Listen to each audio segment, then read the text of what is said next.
Looks like we got ourselves a little icebox watermelon. Ha ha!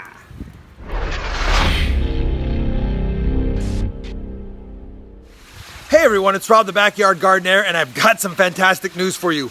You'll recall in my last Kiwi update, when I was training and trimming the vines, I had made a statement that I'd like to go ahead and propagate a few of those vines, and I was going to chop the vines into segments and sections, put it in some water, put it in my house, and give it some time to go ahead and see how it goes.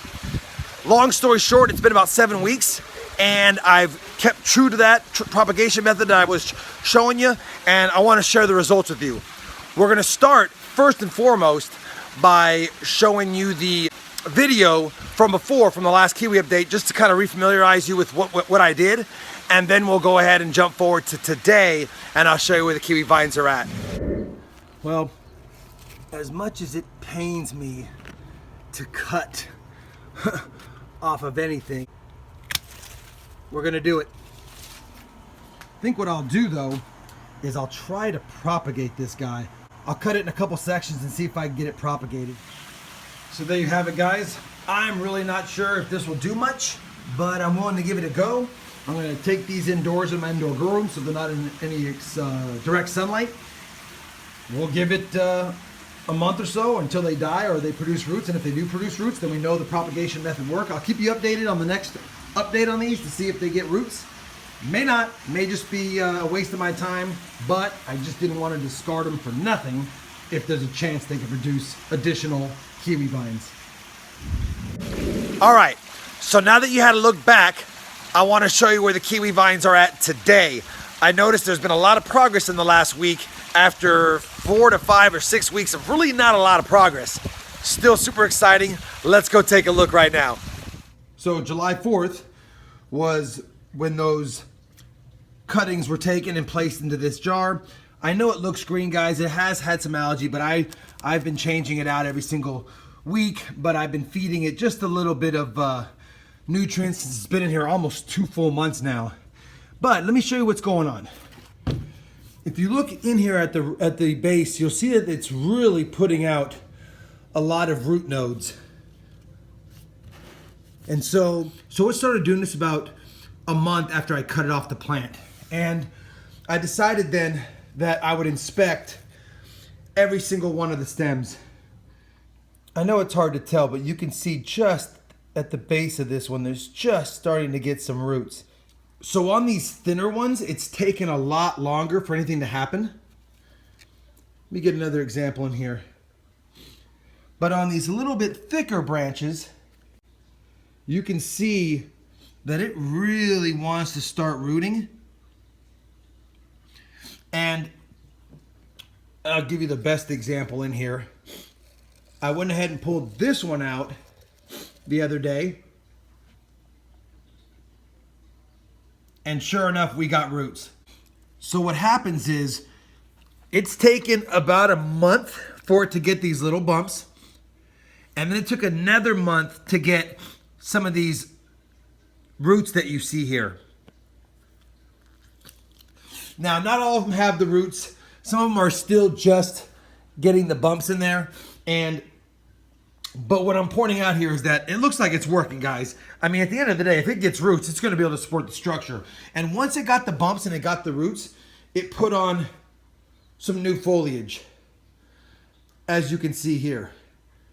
Again, they're sitting in water. It was full of algae, or it's constantly got algae in it, and I constantly have to change the water. So I don't know how much nutrients they're really getting in this picture here. But this one back here had the best roots that it had, and it had put on enough foliage that I decided to go ahead and repot it, or replant it, transplant if you will.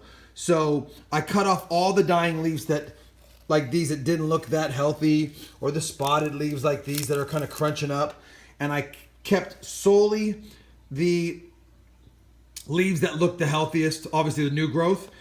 And the reason for this is I only removed them because I think there's enough surface area on these leaves to support getting enough nutrients to feed the growth of the root system. And I buried this guy all the way at the bottom. I've used a very good moisture retaining mixture of peat moss, perlite, and compost. So it should be pretty good to go. He's been repotted for a couple of days. There shows no sign of any problems so far. He actually looks great. I've got another one I'm gonna pot up, the one that I showed you. But let me go ahead and get this guy potted up and we'll show you what they both look like. Okay, so now we've got both of these in their new pot. I was gonna cut this leaf off because it's not that healthy, but I'm not confident that these leaves are good enough, green enough, healthy enough, including the new buds, to support what it needs to do here. Now, this leaf was shielding these, and I kind of twisted them around so that those now can be exposed to more light. So maybe these will green up. Plus, he was in the water, not in the soil. So maybe he'll green up now. And these leaves, once these leaves get a little bigger, this one opens up and we get another shot or shoot out from here. Then I'll chop that one off like I've done this one. I wanted to show you, look at the coloring of these leaves. They're green, but they're velvety and they turn red and white at different angles. This is the same as the ones outside. I absolutely love these kiwi vines. They're great for just being ornamental if you wanted to. They're aggressive, but anyway, I do love the way they look. And outside at different angles, the light catches them so differently, and they're white and red and maroon. It's so great. Anyway, bottom line is, it's almost been 2 months till they developed roots. I've got 2 that have roots. I've got a whole bunch more here that have, again, you can see the bumpy root nodes that are populating all over the stem here. They're not looking good as far as the tips on most of these ones. I'm not sure they're going to make it, but I will show you. Looks like this one might, because we've got a little node popping up here, a leaf node popping up. So again, I only did a couple of vines that I chopped into sections. What I'm thinking is, if this method ends up working, I can go out there when I trim the next set of vines, I might be able to propagate a whole bunch of more kiwi vines and have a ton of kiwi vines to grow or give away. So anyway, bottom line is they're looking pretty good. I'm pretty happy overall. Just wanted to show you guys that even a rudimentary way of sticking some cuttings into a pitcher of water and changing the water out weekly in a matter of 7 weeks produced potentially 2 or more vines that might take root and grow into be big kiwi trees one day. Well, there you have it, everyone. The early results are pretty amazing in my opinion. I didn't think you could propagate kiwis from just cuttings, and it looks like they can. Again, they need to take root in the soil and produce more foliage and more branching before we go ahead and give it the old thumbs up and the A+ effort here. But I'm pretty optimistic. It looks pretty good. I will plan on probably updating you on another video in 2 or 3 weeks from now, and we'll see how they're doing. If you enjoyed the video, please give it a thumbs up, and as always, thanks for watching.